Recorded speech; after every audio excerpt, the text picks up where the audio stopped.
Namo Amida Bu. Welcome, everybody. Welcome if you're joining us in the future, which will be your present if you're watching the recording. It's a beautiful morning here. The sun is a little bit up in the sky and completely washing out our faces on the webcam. After a year of Zooming, we still don't really know how to get it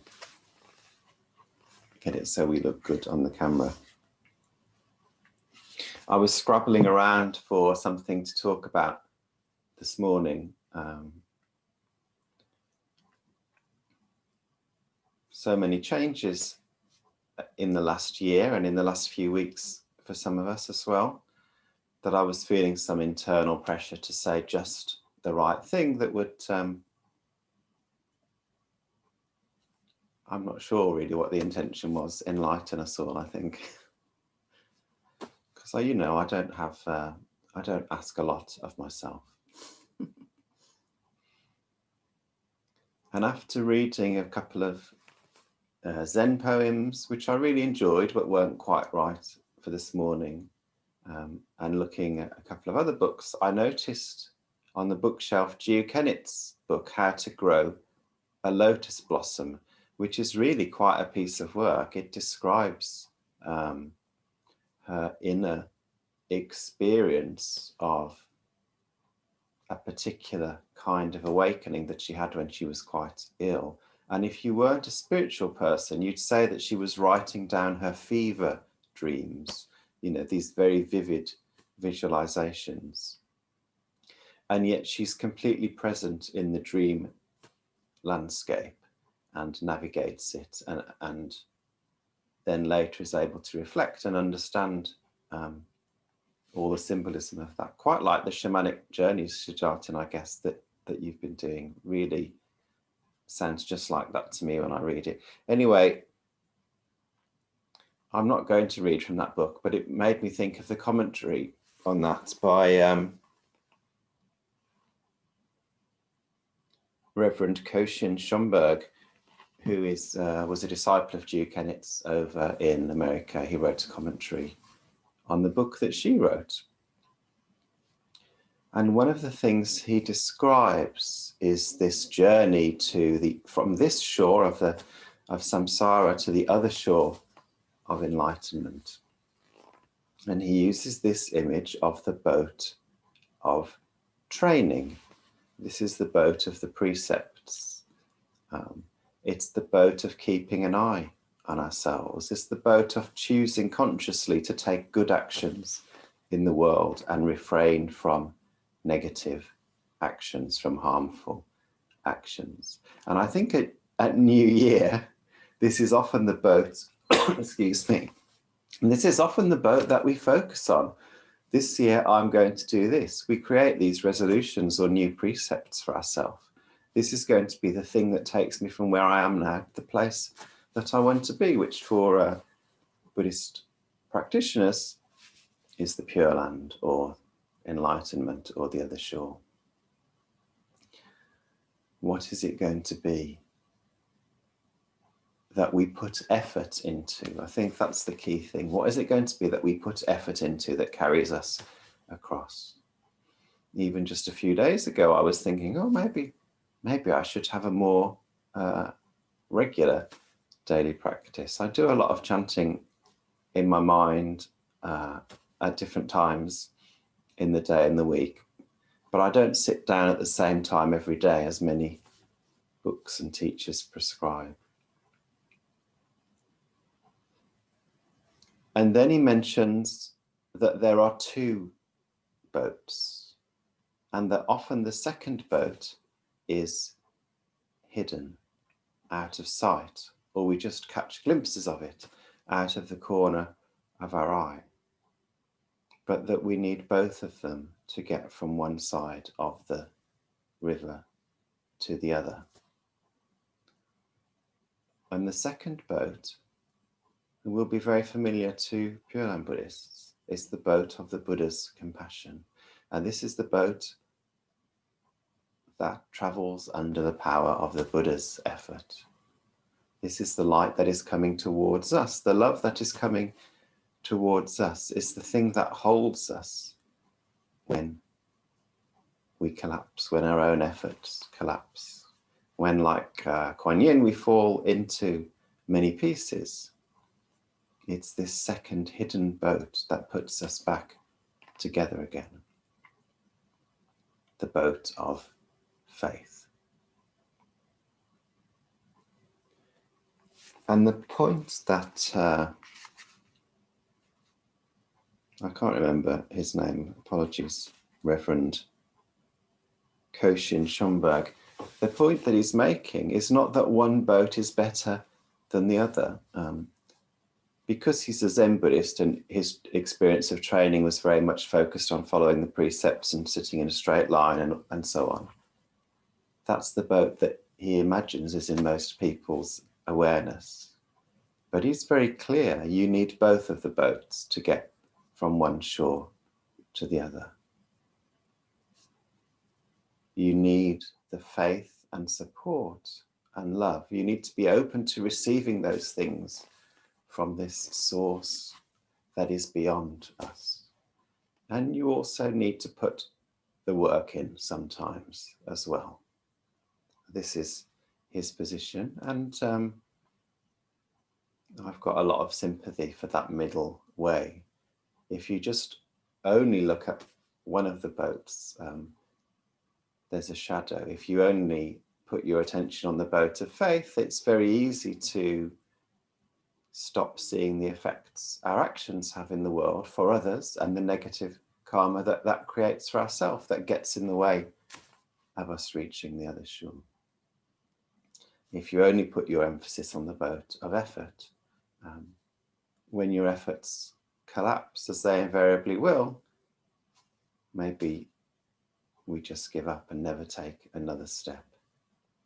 So both of these things together, faith and practice, looking at the Buddha and looking at our own actions. Namo Amida Bu. Namo Amida Bu. So we'll go into a period of quiet reflection together now. In this practice, I invite you to notice what's in your heart and mind. And as you catch sight of something, and perhaps naming what it is, being distracted by a dog barking, feeling a bit greedy for something that's in the fridge, then moving your attention to the Buddha, trusting that the Buddha is also present and sending their love to you. So practicing this movement, noticing yourself, how am I right now? And trusting that the Buddha is also here. Namo Amida Bu.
Namo Amida Bu. What a joy to be joined by two bodhisattvas, or dog-isattvas, if you will.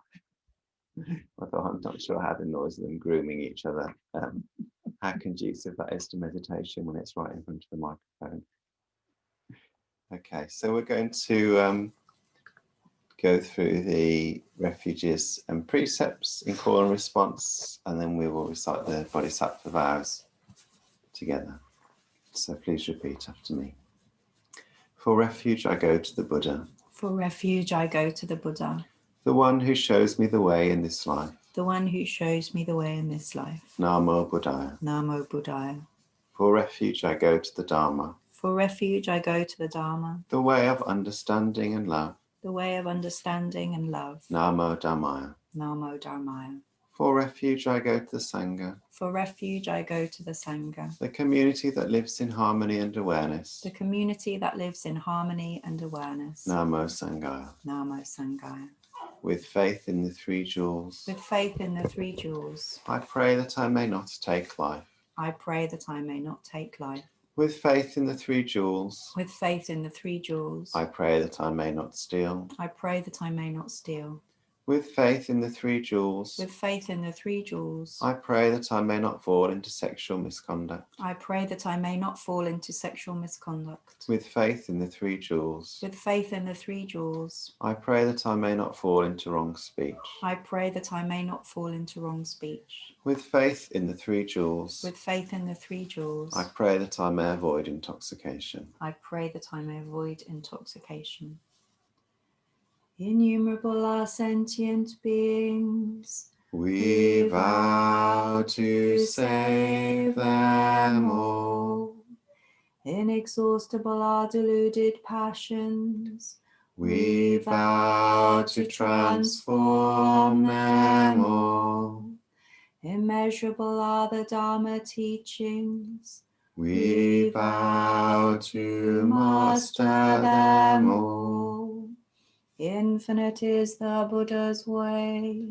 We vow to fulfill it completely.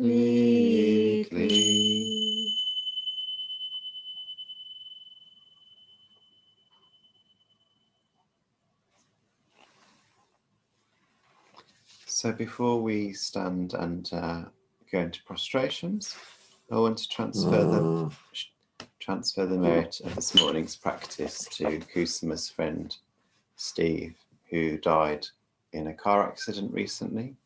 So we pray that Steve may be reborn into the light, into the loving embrace of all the Buddhas and Bodhisattvas.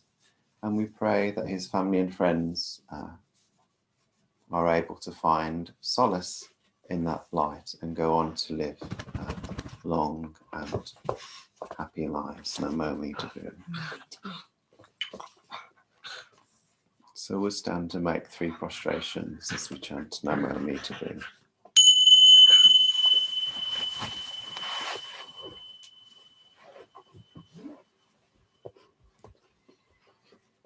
Namo Amida Bu. Namo Amida Bu. Namo Amida Bu.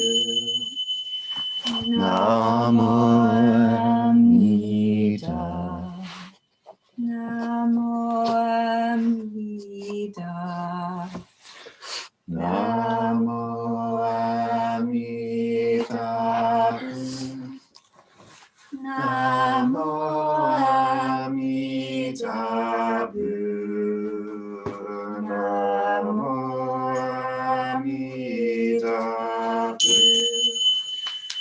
Namo Amida. Namo Amida.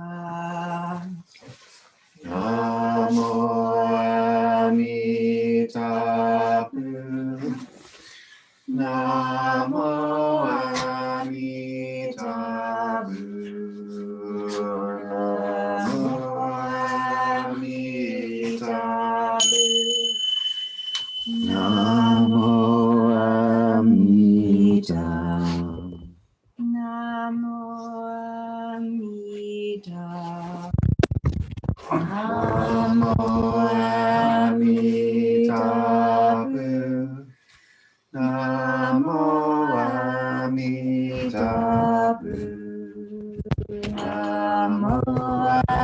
Amida Bu.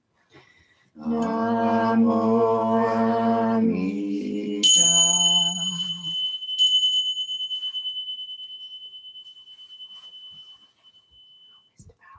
So about to each other.